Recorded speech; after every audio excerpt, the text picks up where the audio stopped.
All right, guys, we're kicking off our second podcast season for ShadowDragon. Myself, Daniel Clemens, CEO of ShadowDragon. I've got Elliott Anderson, our CTO, and Nico, Dutch OSINT guy. We're hoping to have some pretty good fun on the podcast. Once we get our mics and everything figured out, the podcast will be better every single time.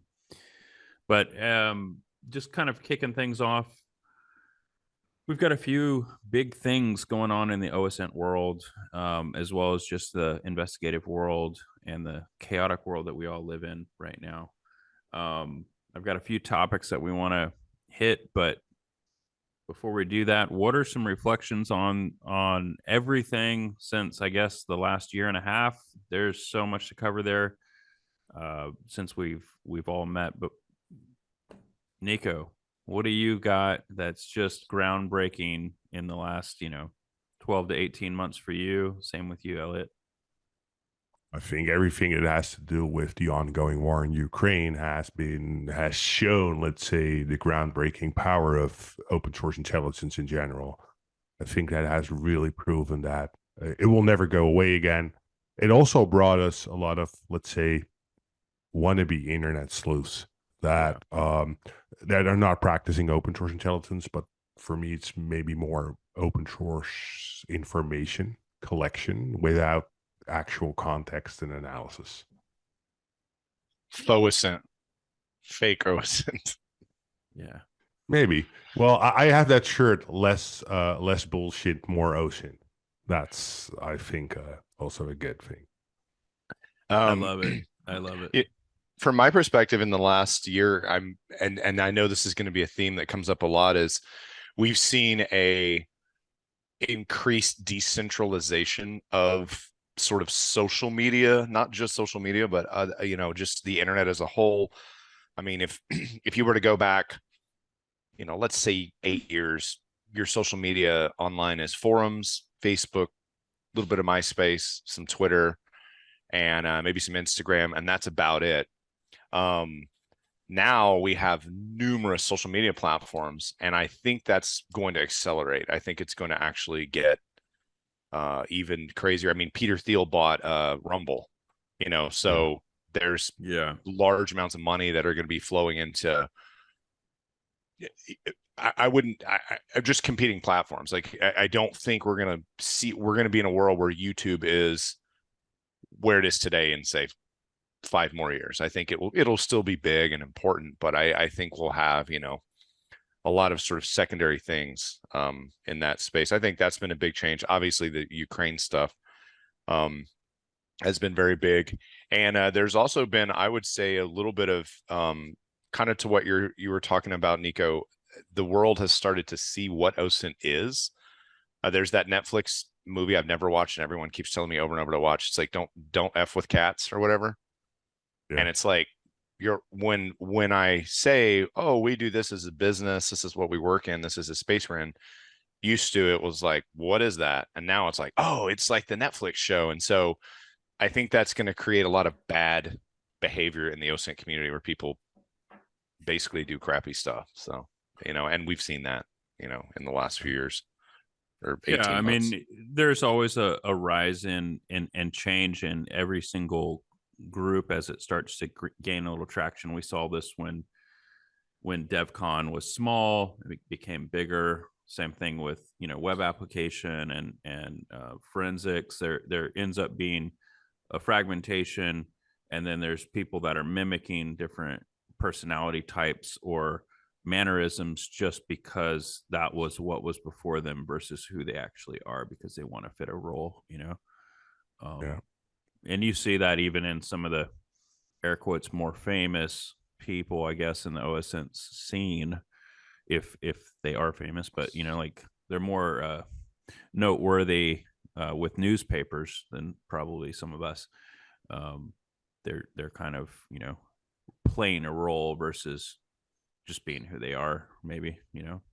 So when you talk about decentralized social media, do you literally mean like it's not owned by the larger companies, or do you mean decentralized that it's censor resistant because they spread all the information cryptographically. And I didn't mean Web 3.0 kind of like stuff. I do think that there'll be a group that gets into that. But I mean, Telegram groups 2 years ago were not that big of a thing, and today, they are. And so that's a decentralized area. And so I say decentralized, I just mean most social media was kind of in a few buckets, or most of the interactions people do on the internet was a few buckets, and now there's like hundreds and hundreds of buckets. I mean, there's always been forums and communities, and even IRC channels and things like that. I'm not saying this is like, oh, it's a totally new thing, but this is going to become more prevalent. Elon Musk buys Twitter, and I immediately see a bunch of movie stars saying, oh, we're moving to this new tribal, I don't even know if I'm saying it right, tribal platform. And, you have YouTube. I mean, Rumble and Odyssey exists because YouTube kicked people off. That's why that's where they went. And so the reason I brought up Peter Thiel buying it is there's money in those platforms. So when I say decentralized, I don't necessarily mean not a big company. I just mean you're going to have more and more buckets that are more like, I guess you could call it like-minded groups or something like that. But that's what I mean by decentralized, is we're going to see more and more of these platforms pop up, and they'll come and go, but I think this is going to be the norm. I don't think we're going to see a re-centralization until like sort of the AR, VR, what would you call it, singularity or whatever, everybody starts doing AR stuff or whatever. But there'll probably be some centralization then. But I would also add, I mean, I kind of look at it a little bit of a different view too. Like, this is, people are chasing a drug, an unregulated drug, and so as there's going to be a new platform, they're always going to be trying something else new. And some of it for the majority of people, they're using it as a small dopamine hit, and when there's something new in the market, they're going to try it, and or they're going to stay with the thing that they're most comfortable with, and they have the most followers and whatnot. And so I mean, that's the human nature component that I see. But I agree with you, Elliott. Like, the unintended consequences of censorship on free speech is kind of where we're at right now, and it's going to be really interesting to see what happens in the next just 2 months, and then what's going to happen in the next 24 to 36 months as it kind of hits a new wave of, hopefully, more First Amendment or free speech type exercising on these platforms. I think that'll happen on Twitter with Elon buying it. I mean, I think that'll definitely happen, but I think there's a lot of people that don't want that, and that's why it's going to splinter. I think there's people that want to go to a platform where they feel safe, or where they feel like they're part of a community that doesn't tolerate a particular type of whatever, and some of those are going to be extremists, and some of them are going to be, relatively benign. Think Pinterest or something, sort of a relatively benign group. But I do agree with you. I think it's going to create an interesting dichotomy in what is okay to say online in different places and that kind of thing. So yeah, it's definitely, people are showing their true colors of what they really believe. Do they believe in extending dignity to people with who they disagree with, or are they going to kind of have the same? You've probably heard this at family events every now and then. They don't say, I disagree with you. They say stuff like, stop talking about that. Stop talking. And you're like, well, so far for free speech, right? Right. So, but that's something that's really getting ingrained into the conversation on both sides of the political spectrum, I think, and that's something that's scary. We have to be able to extend dignity to people where we can disagree, but don't tell me to shut up, or don't force it into a state of coercion, really, And I think it will be impossible to enforce all these things on any platform, because you have to deal with international jurisdictions, laws, and that's For me, it was funny because I'm from the Netherlands and I saw some politicians literally pointing the finger at Elon like, hey, you have to comply with our laws. And I'm like, no, it's his platform. He owns it. You're just a guest there. And if you don't like it, you don't have to be there. And I think that's what people are forgetting about social media platforms. You're nothing more than a user and you're nothing more than a guest there. And if someone owns it, they can literally decide what to do with it. The internet still has no international law, and I don't think there will ever be a international law about internet regulation because that's impossible to do with all the countries and religions and politics involved all around the world. Totally agree. Totally agree. And kind of going back to one of those first things that you had mentioned, Nico, about the Ukraine conflict. That has been really interesting on watching this, scary adversary, aka Russia, come onto the scene. They are clearly the aggressor. Ukraine is the victim, but they're not entirely innocent there. But Russia's always kind of pushed this big disinformation or disinformatia, whatever they want to call it, for the last 50, 60 years, maybe even 100 years, if you go back to, the Bolshevik Revolution. Them moving into Russia and them pushing their narratives, it was great to see counter narratives spun faster than they could push their narratives before it could even stick in any media form. And I kind of felt like, wow, this is super awesome. This is something we're going to look back on after this conflict is over and say, one, Russia was a regional power. They weren't a global power at all. What a bunch of retards. And then two, like, truth was beating lies right in front of our face, and we can see the impact of truth, really setting the stage for a different playing field. And that's where I kind of come into thinking about this as, OSINT is a key tool and a key component in asymmetrical warfare on many levels, not just, is this true? Is this not true? It's there's many components to this, Yeah. I think the long term, when you look at how things went, starting, let's say, pretty early around 2014 with Crimea, you've seen that in the years before, the PSYOP games that were being played by both sides were very interesting to watch, but also I think it's some great lessons learned for MODs all around the world, law enforcement all around the world, that you can monitor and you can partially predict when things may be happening when it comes to conflicts like this. You can literally watch how narratives are being spread slowly, really subtle. Yeah, I think this has changed warfare forever. Looking at this, and we already saw a little bit when the United States left Afghanistan. Around that period, we or at least I noticed similar things that you could have picked it up way earlier than, for example, traditional press picked stuff up. Right, and we've seen this. I mean, I think this is just on display for the layman too, though. For the everyday Joe, everybody was able to see this, and that was the cool part to me, because psyops and influence operations, those are key components. And going back to World War II, we got good wins there in that, but not everybody knew about that right away or as live as it was going on, and that was the cool thing to me. Yeah, eyes and ears are literally everywhere now. You don't need spying devices anymore. You just need people with smartphones, internet connection, and they will be your eyes and ears. That's why I think open source intelligence is so important in these conflicts or in these situations.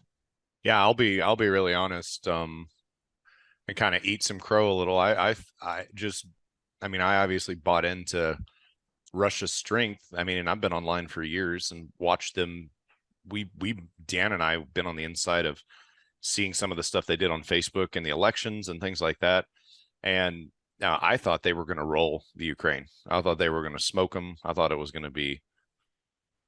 going to get completely melted. And it wasn't until seeing some of the data coming out, especially in the OSINT world, and just really Twitter and Telegram and places like that, and just seeing what everyone was saying, that I went, whoa, Russia is not, they're not nearly as good as they say they are.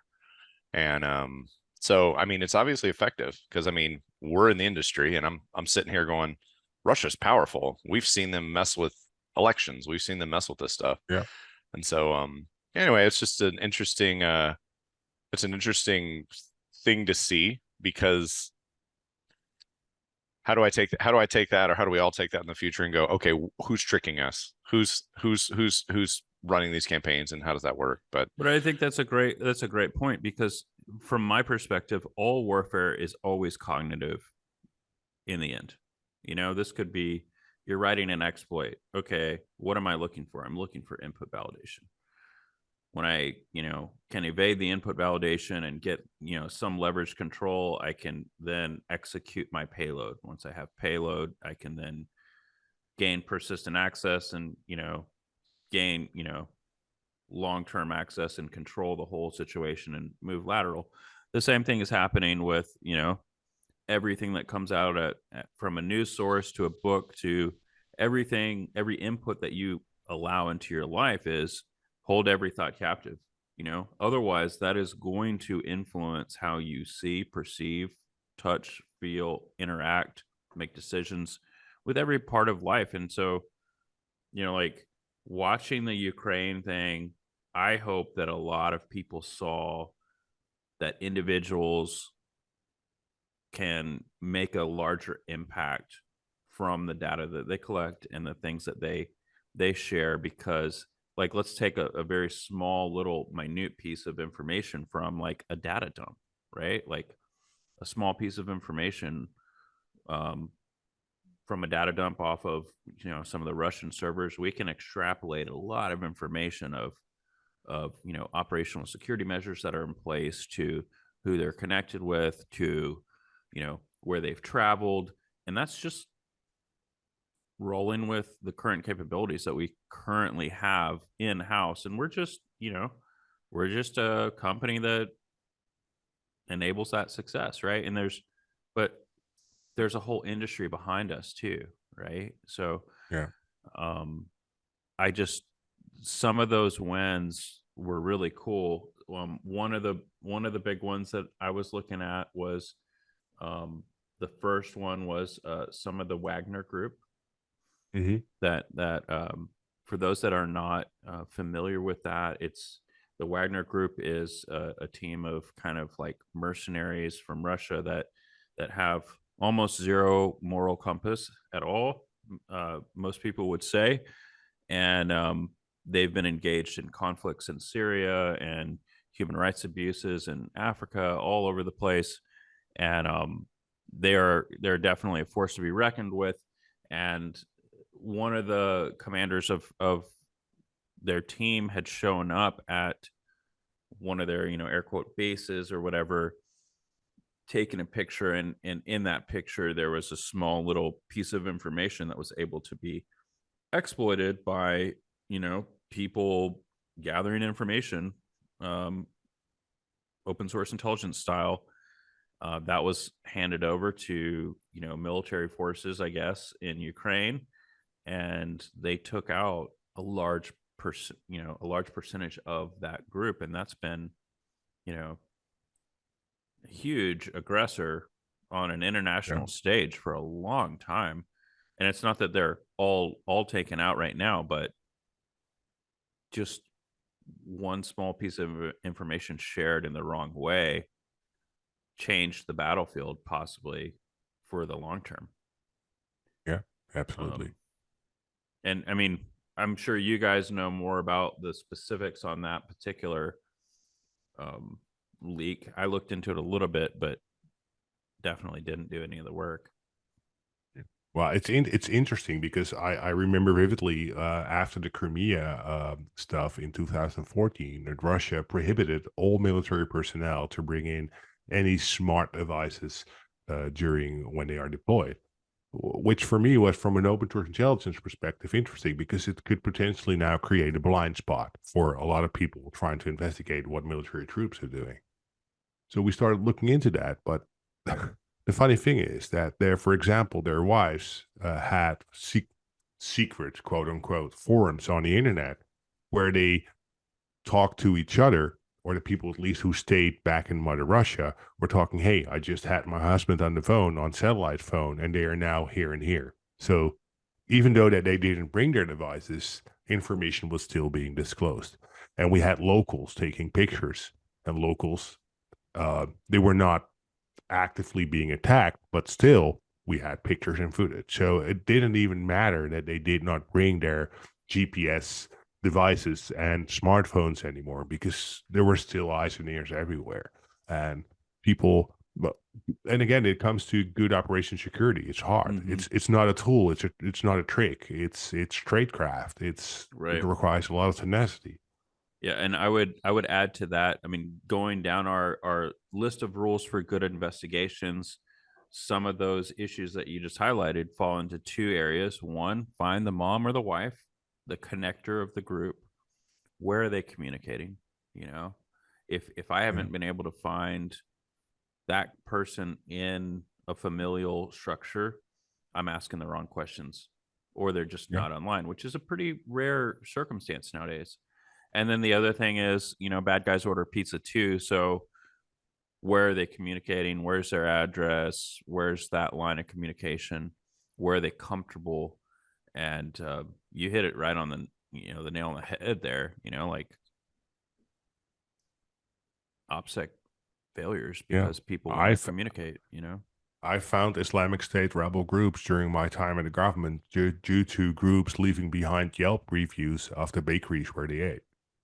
That's literally mistakes. There was no way of finding them until they started reviewing the bread that they ate every clicks that they went somewhere. It's funny you say that, Nico. So one of the things that is like near and dear to my heart when I research anyone or any group is when an individual is in a heightened emotional state, they will behave outside of the OPSEC they normally operate with. So that either means they really, really liked the place they were eating or they really hated it. You know, if they're on a dating website, they're really excited they're meeting this person, or they're really angry, you know. And so anytime any person is in a heightened emotional state, they will behave outside of the parameters that guide them. You know, it's the same reason we accelerate way harder when we're mad at somebody on the interstate, or the same reason that we yell at kids when we're in that state is, you know, we normally don't do that, but the same extends to the online space. So Yelp is a fantastic example of heightened emotional states. Other places that you see that, dating places, anything sports or sort of gaming related, if you've got people, you know, amped up about that. I think food reviews are probably the quintessential screw up, though. I mean, how many times have you seen a Google review connected to some email that should not have a review connected to it, and it's because someone was upset at a veterinarian or mad about some bad Chinese food or whatever? That's something that I personally really like to look for whenever I'm researching, because that's going to be raw. They're going to tell you where they are. They're going to tell you what they like and don't like. Yeah. Heightened emotional states. Also, keep that in mind when you're online. Maybe don't yell about the Chinese food place. Maybe just go, it's okay, I don't care. Yeah. Well, One star, that's it. It's also good. I mean, we've looked at different hiring candidates based on, are they rage posting at night, right? Is that going to be somebody that's going to be stable for work? Is it going to introduce more conflict? Is it going to introduce more drag, or, you know, anything negative into the group or the team? And doesn't have to be just, you know, OPSEC stuff. It could, you know, could be, are they just rage posting after 10 o'clock? Why aren't they sleeping more? You know, Extremist behavior in any fashion is usually an indicator of of a not balanced individual, or definitely someone who's not going to be a good engineer or a good analyst. You know, and whether it doesn't really matter what they're mad about. It could be Trump, it could be Pokemon, it could be anything. If they're going crazy at 2 a.m. about it on Twitter, it's that's a clue.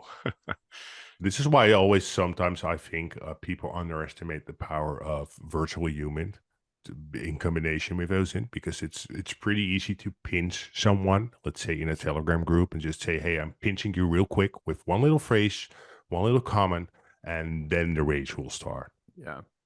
And without me exposing myself, just that, for example, we had those convoy groups all over the world that were, everybody wanted to know where those convoys were deployed, because that had huge impacts on let's say supply chains and that kind of stuff. Just pinching them with one little comment, trying to make maybe a little bit fun of them or something like that. They would go all out and they would overshare everything. It's so easy sometimes. No, I totally agree. I mean, if you can get somebody in a unstable state, you can get the home court advantage. You get home court advantage, then you control the field, right? And that's where that next level targeting always plays out. And you know, if you can't pinch them with some kind of provocative action, hey, go back to the playbook of like curiosity. Curiosity kills the cat, right? Like eventually, if you're going after one target, eventually just figure out what are they gonna scratch, and boom, you know, winner. Yeah. So kind of going down our list here, we've got a few things. Elliott, you were mentioning you think Facebook's dying and there's a few new platforms coming out. So I think that we're just in a cycle that's going to repeat over and over in the online space. Let's go back to the 90s, the original versions of the internet. So you have Dan, me and you were in a little bit more hacker world, some BBSs, you know, IRC channels, stuff like that. But your average, you know, the average group on the internet was maybe some CompuServe, maybe AOL, local ISP. They found some websites, maybe a forum or two. The social interactions in those spaces were raw. You knew those guys in the IRC channel. You knew this guy likes Nine Inch Nails and this guy likes, you know, whatever. You knew that.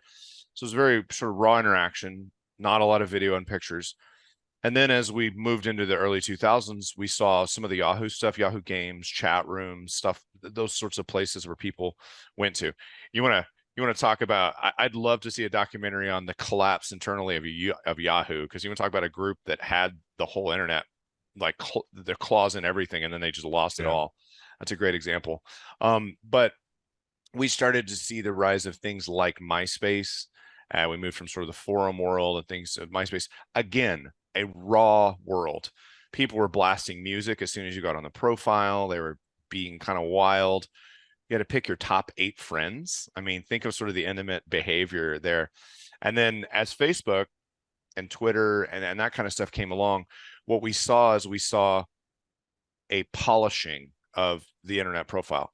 If I went to someone's MySpace profile or their you know, or just talk to them in a channel, it was pretty raw. It was pretty realistic on who they were.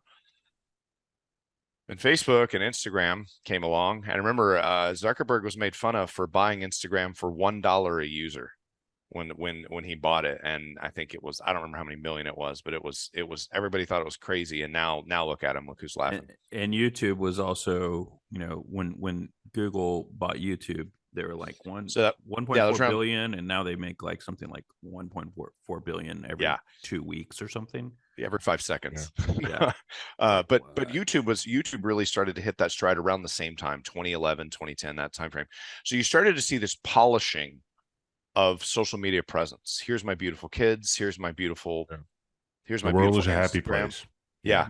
And it moved away from this raw aspect of sort of online interaction. So children today, I've got children. I know Dan, I know you've got kids, and Nico too. These kids are being raised in this world where this is what is cool for mom and dad. And we all know that Yeah, and I especially know our history. Being kids, our parents were zero cool, like not cool at all. Anything they were doing was the opposite of cool, like the worst thing, the last thing you wanted to do. And so they're growing up in this world with that beautiful image of themselves, sort of just something they hate. And so Facebook, Instagram, and all that, they're in the same position that Yahoo was, I think, in the early days as things evolved to the more polished stuff. But I think it's a cycle, and you can see it. Be Real has gained 50 million users. I think it's like in 4 months or something like that. It's crazy. It's crazy. Yeah. Yeah. And now I'm not going to sit here and say that, oh, it's all raw and totally real, but it has that aspect to it. It has this raw, more personal connection to it. And then you bring into the stuff you were talking about earlier, Dan, where you said censorship. I know if you go on 4chan and you look at a post, you will see every kind of crazy thing in the world. You go on Facebook and you'll never see that. And so the groups that want to say that stuff are not going to ever go back to Facebook. They're never going to go back to platforms like that. Maybe their kids will as and time I think goes, but I don't think it's necessarily that super, nerdy internet guy in the basement on 4chan. It's like grandparents.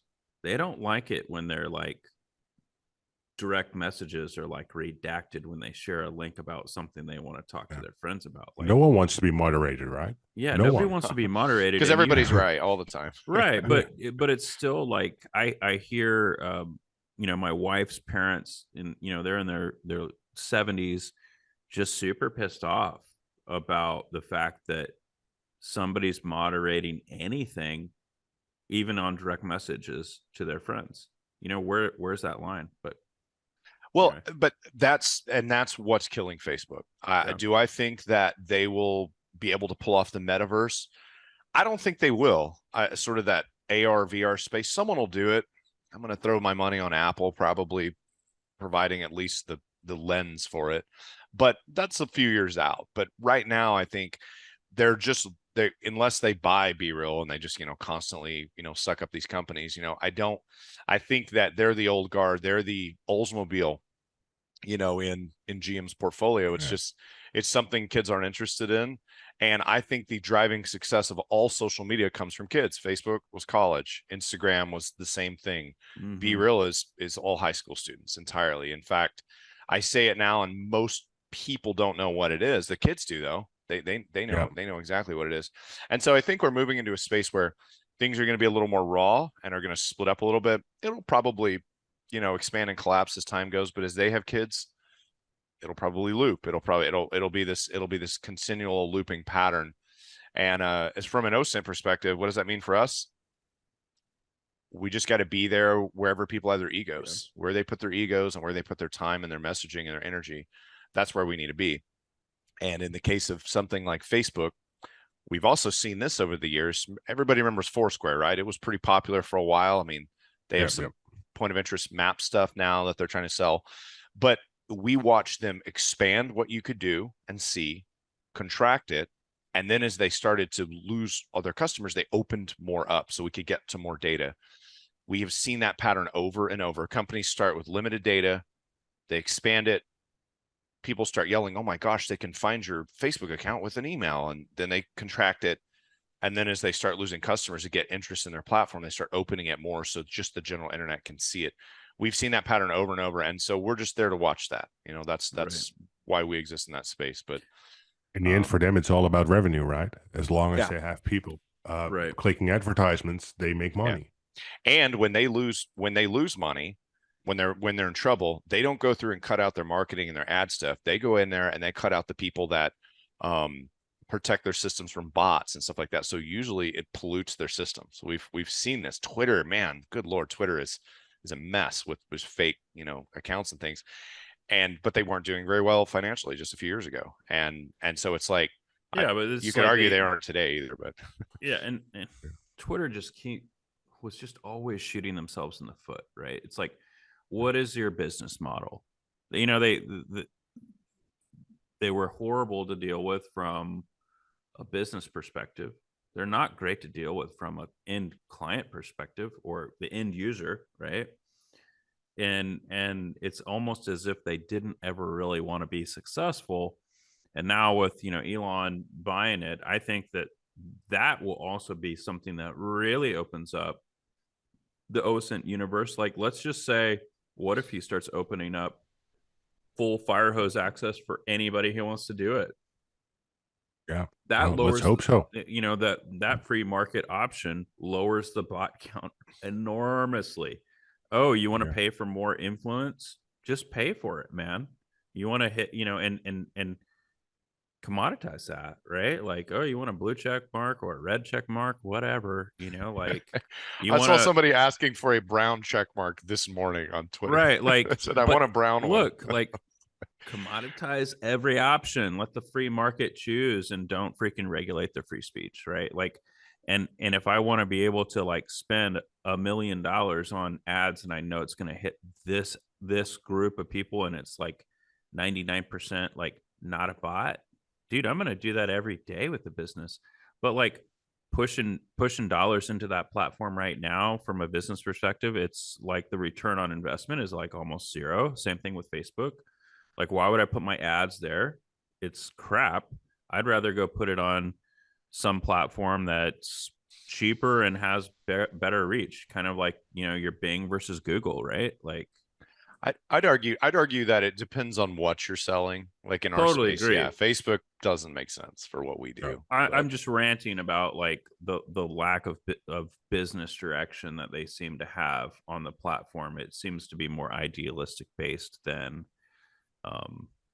But still, interestingly, Twitter reality. has been one of the, let's say, there are not many platforms out there that most people who are in infosec, intelligence, or whatever you like to call it, uh, look first. Because when there's any form of breaking news, it will break first on Twitter in 99% of the cases. So for that, it's one of the most valuable tools to collect information and to find or at least absorb information if you're interested in news and information.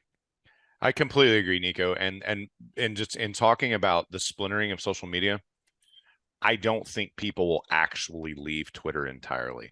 I think they will spend more time on other platforms, but I do think People are just afraid of change, right? Yeah. Well, it's that, and also it's what you said. They've got a critical mass of users, and you know, I'll tell you, I joined Twitter originally because it was funny. I enjoyed it. Was the silliest place. It was this fun, silly place where you had to tell a joke in 140 characters, right? Yeah. And so it was just it was really hilarious at first, but then people realized, oh, we can actually break a news with this. And that's when I would say, addicted. I always check it. Anytime something's happening, I don't go to CNN. I don't go to, I immediately go to Twitter. What's going on? And I try to look for the people that I trust and I know on there. So I do think the splintering thing I'm talking about is not going to cause people to have one platform and run away from Twitter or Facebook entirely. Facebook maybe, but Twitter, I think people are going to keep coming back to it to, somebody sets off a bomb in Tel Aviv, we're not going to go to CNN to see what's going on. We're going to go straight to Twitter, A lot of people still have their, let's say, their fan base and their users there. So their listeners are there. So why leave? I've saw people last week saying, hey, I'm moving over to Mastodon or to Counter Social or whatever. And the second day, hey, I'm back again. The user interface sucks. It doesn't work. So I'm like, yeah. Counter Social's a wild place, man. Yeah. But it's just interesting to see that people just, hey, oh no, now there's one guy who has a little bit too much money, owns it, so now I'm going to leave it. Hey, it's still the same platform. He bought it and he has some goals. Of course, things will change, but change does not always mean that things are bad. And what annoys me most is that people claim that they have rights on Twitter. I'm just a user. I don't pay for nothing there. So I don't have a right to claim rights on that platform. I have young children, and one of the things I have taught them, I mean, repeatedly, I say, if the product's free, you're the product. The grass thinks the cow's free, the cow thinks the grass is free, right? And it's just like, yeah, I love that. Oh, I've got rights. It's like, no, you don't. This is you're hanging out on someone's platform. It's an interesting thing in talking about Twitter and Facebook and that kind of stuff. what's got me thinking is where the new platforms are going. So I think the raw aspect is something that platforms are going to go with. But I think because the interconnected way these work, so think a Telegram group, think a group you're following on BeReal, think Snapchat, sort of the interactions are a little bit more quote unquote intimate, I would say. I think the power of disinformation I think there will be a rise in the ability to influence people. If I get on Twitter and I see someone saying, President Biden does crack with his son or something, I'm going to give that little pause. It's just a tweet, right? If I'm in a group with people that I feel like are my friends or I know well, and someone says the same thing, the weight of that goes up. Yeah, And it's so an echo chamber effect, right? Yeah. yes, and the chamber Definitely. has gotten smaller, so you can get more focused in what you talk about and what you I love the words you used earlier, pinch. I don't know if that's a Dutch thing you brought into English, but it's great, pinching people in Telegram. But I do think that we're going to see disinformation get actually more powerful Well, over it's the next few anytime years. you can do targeted messaging in a much more focused, aspect, you're going to have a greater return. You got time, you got focus, you got the right It's part of the deep delivery web. So system. the accountability check is just it's just not as possible as on an open platform. Right. Yeah, that's a good point. Dan, in our notes here, we have energy prices and inflation and that kind of stuff and the effect online. I'm curious what your thoughts are on that. So, I mean, I've just been tracking some of the increase in energy prices via our platform and in different countries, and also kind of watching some of the markets. So this is less kind of target centric open source intelligence. It's more looking for, what are the energy price increases in Europe right now? What can I see in the US on gas and diesel prices to, try to hedge that personally? And kind of, what I'm seeing is what I feel like I'm seeing is the increase in energy prices and being able to monitor that very discreetly helps me make other decisions, either in my portfolio or in things that I may want to prep for, or just contrasting that against what's on the news, right? So going back to that whole, well, what's the data tell me? Does the data tell me a different story than what's going on right now? And one of the things that's interesting right now is we know that in the U.S. the strategic oil reserves expired yesterday, right?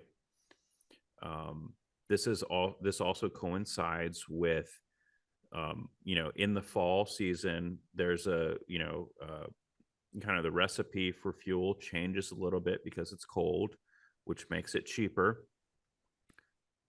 This is happening right on the heels of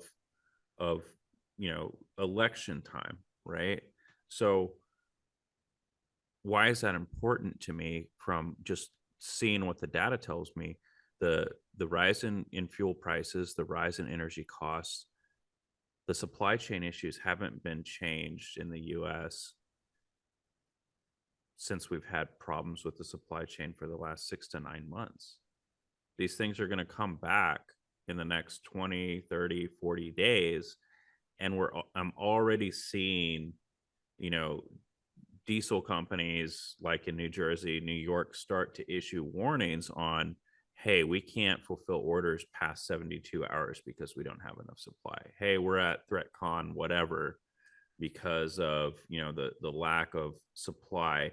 And that's like within a few days or within one day of, the strategic reserves not being pushed into the market as, augmenting the supply and demand. And that's just the US, right? In Europe, you're seeing anywhere from 100% increase to 600% increase across different countries. And that was before the pipeline got broken, broken or Yep. sabotaged. Got broken. I like that. Not broken. It's broken. It got you know, broken. It got broken. And so I'm just looking at all of this and thinking, okay, if I kind of step back and I think, all right, so survivability is important. The rise of inflation and energy go together. That's going to hit, your mom and pops, everybody across the board pretty significantly.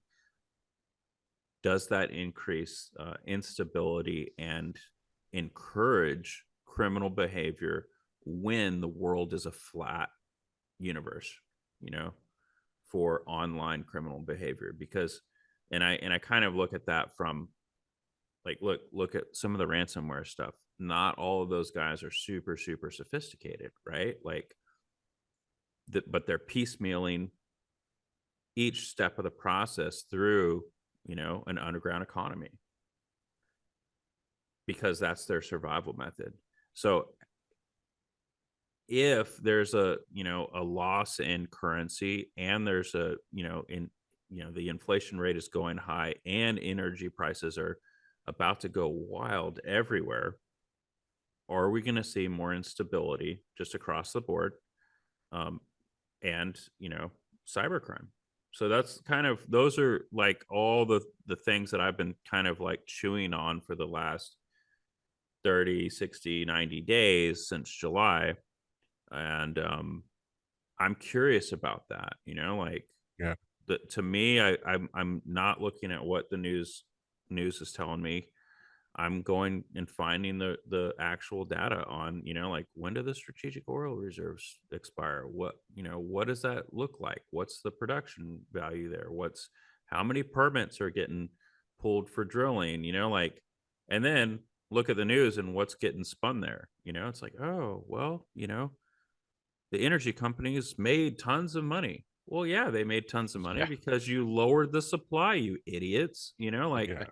and Like it's That maybe just like, always double. amuses me when people do that. They get mad at them for selling fuel for more and they made money. It's like, well, I mean, Yeah, that's what yeah, they do, right? yeah. So anyway, I just kind of think about that as we go into a winter just across the US and the EU. What's it going to be like on the other side? Is this going to change people's perception on, air quotes, renewable energy? Is this going to change people to think about, hey, maybe we have different nuclear policy? Is this going to change people's mindset of a collective energy source across the EU to being more independent for each country? And then, Yeah. from a derivatives perspective, does that change people's membership in the EU? How does that change the landscape going forward 5, 6, 7, 8 years? And then for the kicker, like, you got all those things in motion, and the change in perception of Russia being the big bad wolf. They aren't really that strong. They're kind of a paper tiger. How does that change people's interaction on a global scale for the next 7, 10 years? That's kind of, Yeah, that's where I'm those at, are some really, really good questions. Yeah, I think the when of course I live in the EU and I talk with a lot of people about these subjects, I slowly am seeing some change in perspectives that the big bear, scary bear Russia is not so scary as most people thought it was. Does never mean that we should never underestimate them, because look at what's going on. But maybe some other countries like China are maybe a bigger risk on the long term, financially and socioeconomically, compared to what's going on now currently. And when you look at oil reserves, energy reserves, global trading, those kind of concepts, those are things that people, they want their smartphone cheap, and where it's coming from. But maybe you should really reconsider those things, that cheap does not, it comes with a price. Yeah.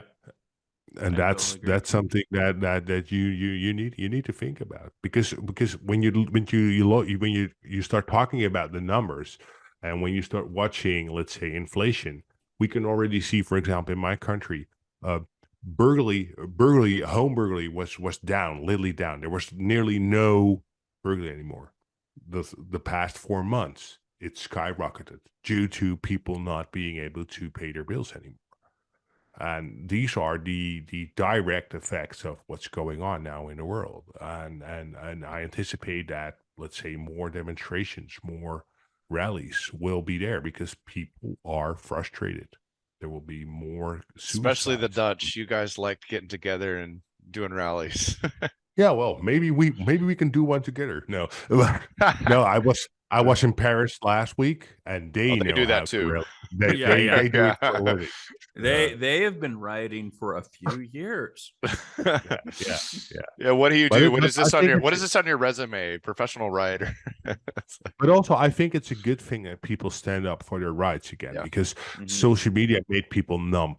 They gave people a voice, quote unquote, but no one hears their voice anymore, because Right. you're just now all shouting in the same room, and no one is actually listening. That's a fantastic point, Nico. I mean, there's a giant, we could probably do a whole podcast on the sort of perceived perception of yourself and ego online Yeah. versus its actual effect on reality. It's um oh, what was the word?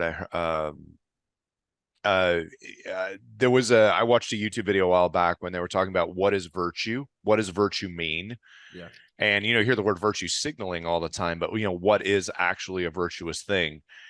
And nobody online is being virtuous. They're just signaling a thought, an idea. It's like, generally speaking, people are not, generally not virtuous. But I feel like we could do an entire podcast on the premise of ego and stuff online. I do have a question for you though, Nico. You mentioned burglaries and stuff like that are up. I noticed in the pandemic, obviously ransomware went up, child exploitation is way up, and we basically trapped the entire world in their house for somewhere between 6 months to 2 years, depending on where you're at. I'm in Texas, so it was like 2 weeks, but most places everybody was kind of trapped in their home, and there was a dramatic impact on people's livelihood, and they immediately. So if you were to say, hey, is Dan and Elliott, are we capable of writing exploits? Yeah, are we capable of running really advanced ransomware stuff? Yeah, of course we are.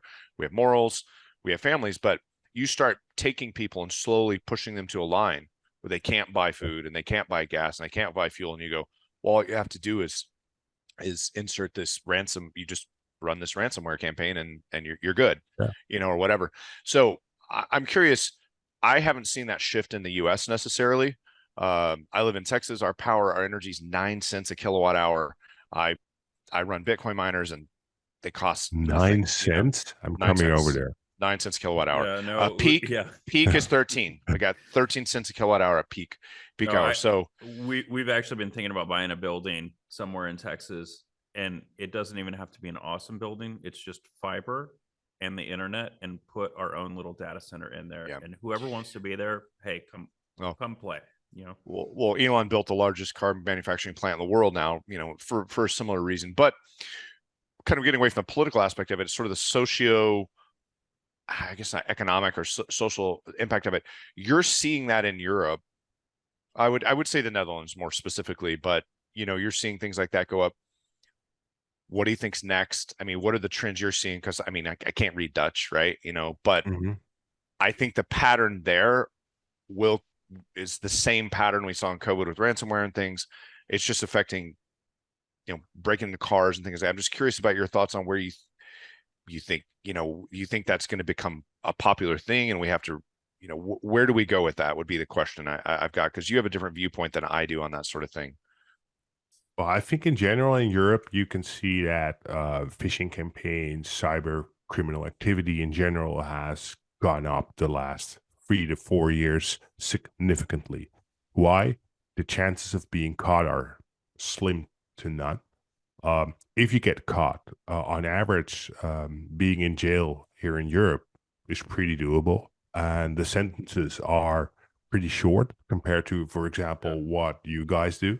Now you're thrown in like a black hole here. So So those are things that are also that I also think why you see that a lot of these ransomware groups and start will literally have people deployed in European countries, because if they get caught, uh, the risk is literally almost nothing to them. Okay, you need to do 6 month jail time. You still get a computer in your cell, and you still get to communicate, and you don't get a fine, and you don't get like so. It's literally worth it to keep doing it. And you can literally see groups, for example, on Telegram that are selling low barrier panels to do phishing campaigns and that kind of stuff, because it's so easy and it's so lucrative. That's and and and they also know that even though that, for example, the Dutch have a very good high tech crime team, so they're literally top notch. I Oh, and think that's they're unique Yeah. too. That's Yeah. like unique, like the best in the world. Yeah. but there's only so many people in there. And when you compare it to the actual numbers of crime, the effect is almost nothing.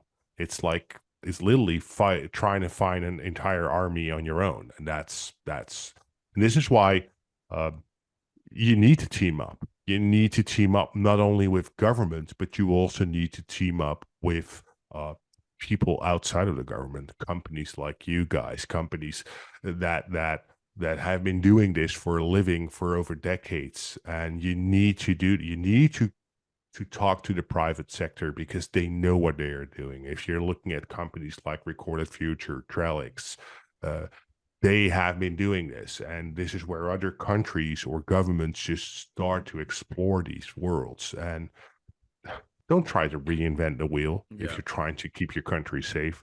Start talking to people who do this for a living.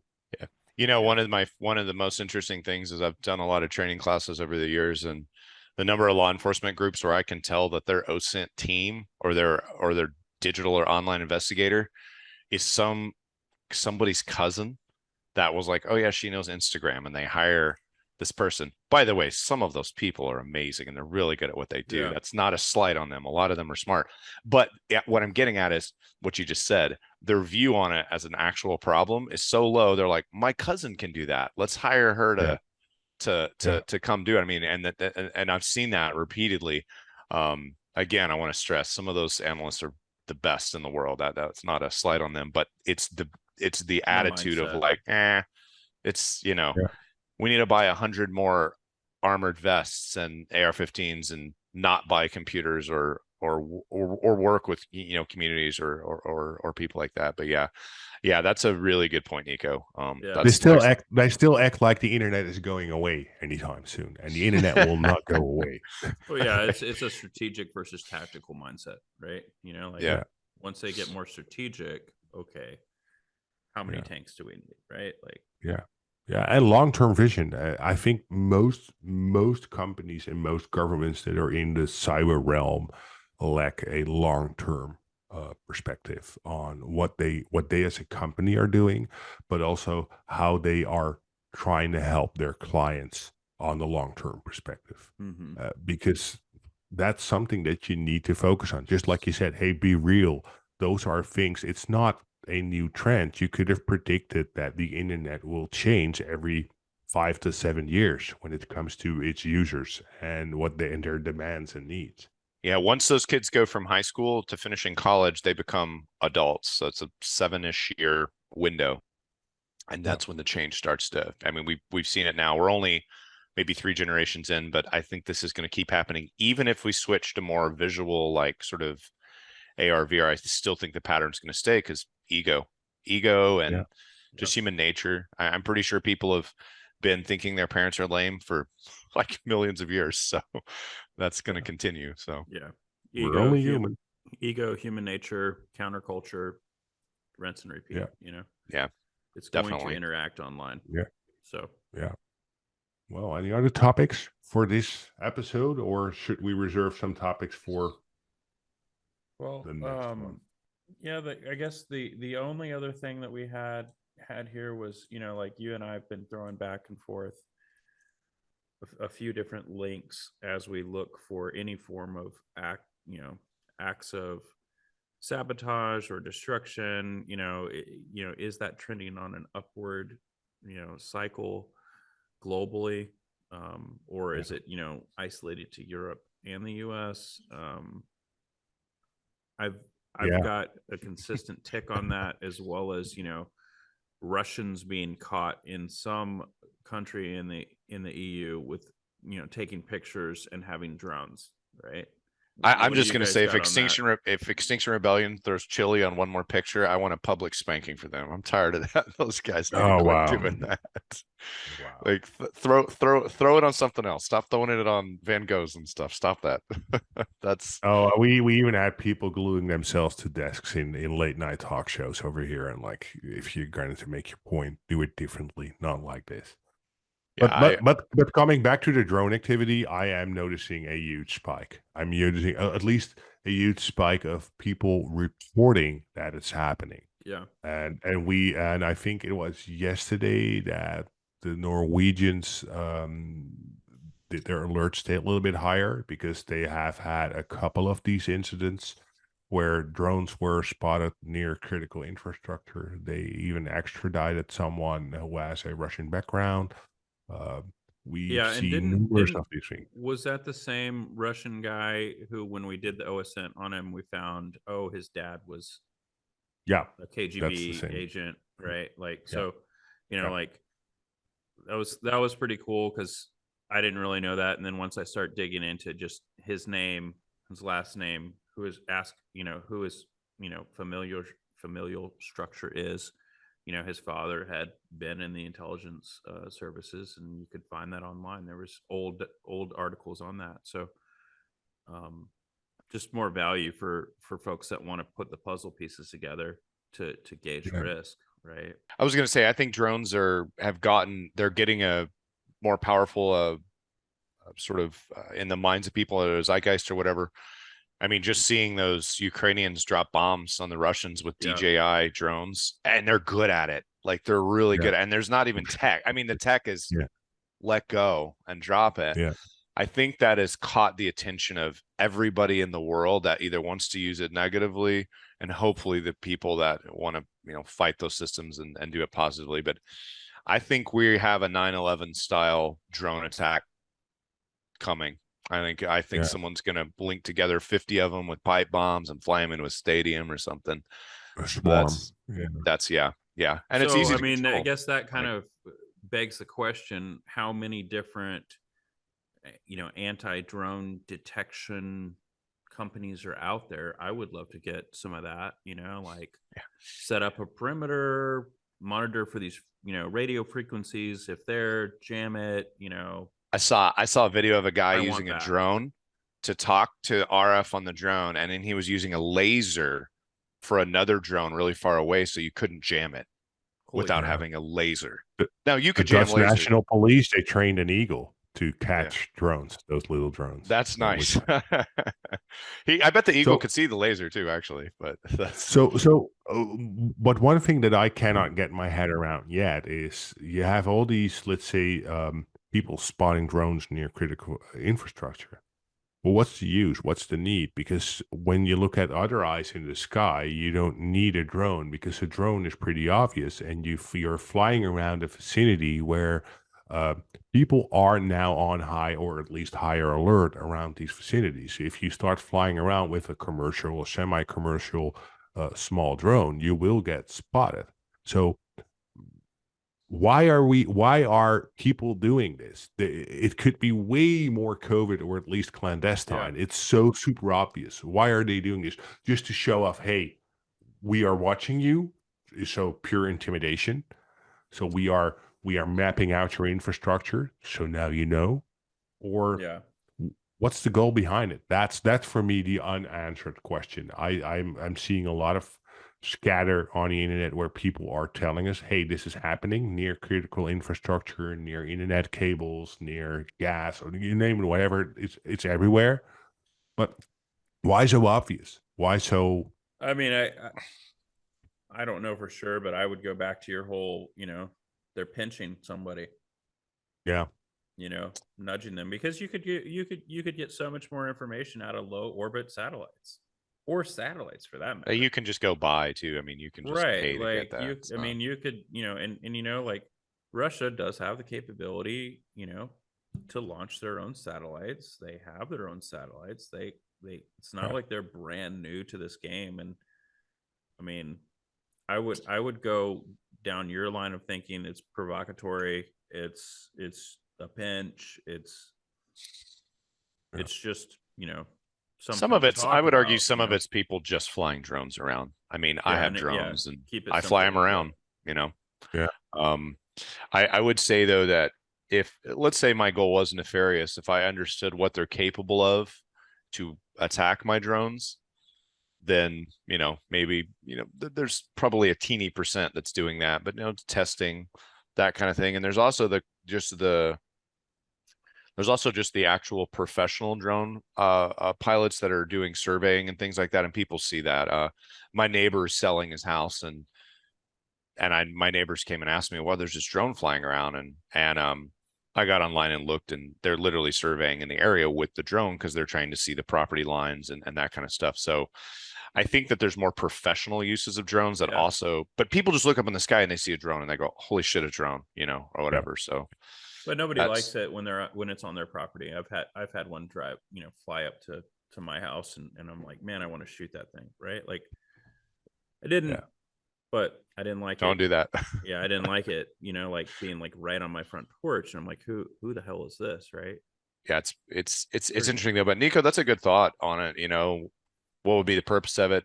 My theory is I bet like 70% of it's just kids flying drones around. Yeah, it makes sense, right? Because I own those drones myself, and when I go spot a cool location, it will be an industrial plant or something like that, because that will give you cool footage to look at.